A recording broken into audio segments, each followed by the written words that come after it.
So hi guys, welcome back to discover Nagesh. So ఈరోజు topic ఏంటంటే episode 3 మనకు మనమే బాస్. ఎపిసోడ్ 3కి అయితే వచ్చేసాం. దీంట్లో 2 డెలివరీ బాయ్స్ కింద తీసుకున్నాం. ఒకటి ఫుడ్ డెలివరీ, ఇంకోటి గ్రాసరీ డెలివరీ. మెయిన్గా వచ్చేసి ఈరోజు అయితే గ్రాసరీ డెలివరీ డీటెయిల్స్ అయితే తెలుసుకుందాం. గ్రాసరీలో ఇన్స్టామార్ట్, స్విగ్గీ, ఇన్స్టామార్ట్, జెప్టో అండ్ బ్లింకిట్, నెక్స్ట్ వచ్చేసి బిగ్ బాస్కెట్.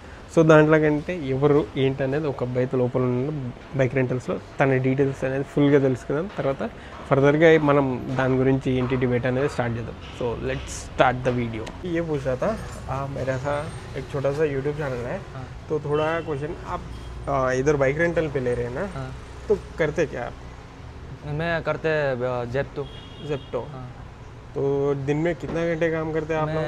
दिन में मैं तो पार्ट टाइम करते, दिन में 6 आवर्स जैसे करते. 6 आवर्स. तो कितना कमाता है? उसमें से 1200-1300 कमा लेते एक दिन में. और उसमें एक्सपेंसेस सब निकालने के बाद कितना बचेगा आपको? 1000 तक बचेगा. और बुकिंग से कैसा आता है? बुकिंग? हाँ, बुकिंग व्हीकल. नहीं, ये पूछ रहा था आपने ऑर्डर कैसे गिरेगा? ऑर्डर वो ऐसे आईडी बनाने से ऑटोमेटिकली ऑर्डर गिरते. ज़्यादा आता है? ब्लिंकिट ये सब ग्रोसरी सब बेस्ट है सबसे. तो आप ये पूछ रहा था मैंने, कहाँ से हो आप? मैं त्रिपुरा से. तो ये पार्ट टाइम जॉब करते हैं? हाँ, पार्ट टाइम जॉब करते. तो ये सब होने के बाद आपको कितना बचेगा महीने में? महीने नहीं, ये वीक में सैलरी मिलते हैं. कितना मिलता है? वीक में 12K 10K. नाइस. तो अगर फुल डे किया तो कितना बचेगा? फुल डे किया तो 14-13. अच्छा है. Thank you. यही पूछना था यार. Thank you so much. तो बोलो अभी कैसा देते हैं ये पेमेंट? कुछ इंसेंटिव ऐसा वगैरह मिलेगा? इंसेंटिव मिलते हैं. कितना मिलेगा अप्रॉक्स? वीक का भी है, डेली है. डेली कैसा है मतलब? डेली का अर्निंग पे कितना परसेंटेज? लाइक 500 करने से 300 जैसा इंसेंटिव मिलते हैं. इसके बाद वीक का 7000 बना रहा, उसमें से भी इंसेंटिव है. पर किलोमीटर चार्जेस क्या होगा? पर किलोमीटर 12 रुपये.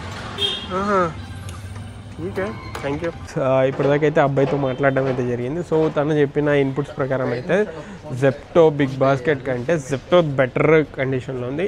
ఇన్సెంటివ్స్ కూడా బెటర్ ఉంది. కానీ నాకు తెలిసిన అంతవరకు అయితే అన్నీ సిమిలర్గానే ఉన్నాయి. ప్రైస్ మేబీ 1 రూపీ 2 రూపీస్ అయితే వేరియేషన్ అయితే ఉండొచ్చు.